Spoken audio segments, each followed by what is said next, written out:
और अभी तो रुको, क्लाइमैक्स अभी बाकी है। সো গাইস, আজকে আমি নিজের হাতে বানাবো স্পেশাল পুডিং। এইখানে আছে দুধ, ডিম, চিনি। আজকে আমি এগুলো দিয়ে বানাবো পুডিং। জানি না কেমন হবে, লেটস গো। প্রথমে আমি ডিমগুলো ভেঙে নিব। এই যে আমার হাতে ডিম এখন ভাঙা শুরু করছি। একটা ভাঙলাম, এখন আরেকটা ভাঙলাম। এখন হলো এর মধ্যে দিতে হবে চিনি। আমার কাছে চিনি আছে, আমি পরিমাণ মতো করে চিনি দিব। দেখছেন কত সুন্দর লাগছে। এখন দিব হচ্ছে বেকিং পাউডার একটুখানি, বেশি দিব না, বেশি দিলে আবার দিতে হয়ে যাবো গা। এখন ভালো মতো মিশাবো, আরে ভাই খাইতে হবে তো।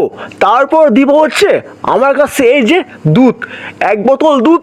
এই দুধটা দিলেই মোটামুটি হয়ে যাব। তার আগে একটুখানি খেয়ে নেই কেমন লাগে। এখন ঢেলে দেই। কি ভাল লাগছে আর একটু সুন্দর হয়ে গেছে। আরে ভাই আমার হাতে স্পেশাল পুডিং, আমি কখনো খাই নাই। এখন একটু ভালো মতো করে মিশাবো, দেখছেন। আরে ভাই দুধ ডিম এক হয়ে গেছে গা। সো গাইস, এখন আমি দিব হচ্ছে পুডিং এর সস, বেশি না একটুখানি। এই যে দিলাম 2 ফোঁটা, দেখছেন।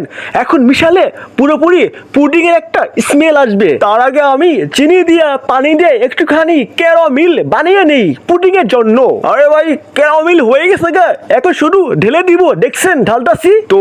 এখন আমি দিব সেই দুধ, যে দুধ দিয়ে আমি বানাবো পুডিং। দেখছেন ঢেলে দিছি, পুরোপুরি 1 বাটি হয়ে গেছে গা।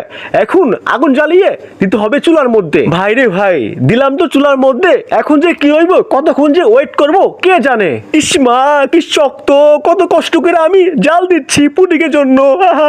আজ কেউ নাই বইলা এইভাবে আমাকে। 1 hour later. ভাই রে ভাই, 2 ঘন্টা পর আমি পুডিং নামাইছি, দেখি পুরোপুরি সাদা। এটা যে একটা স্মেল সে লাগতেছে আমার কাছে। এখন আমি আস্তে কইটা ঢেলে দিচ্ছি। আরে ভাই আস্তে আস্তে পড়ে যাবে, পড়ে যাবে। আরে ভাই দেখছেন, আল্লাহ এখন যে কি হইব। ভালো ওয়াইশ, ভালো ওয়াইশ। আরে পানি কেন? ये भी मेरी गलती है। আল্লাহ এটা কি হইলো, পুডিং ভেঙে গেল। ভাই রে ভাই সেরকম হয়েছে। এখন আমি বিসমিল্লাহ বলে খাওয়া শুরু করছি। দেখি ভাই যে পরিমাণ টেস্টি, এরকম আমি পুডিং কখনো খাই নাই, এই প্রথম খাইছি। চাইলেও আপনিও এইভাবে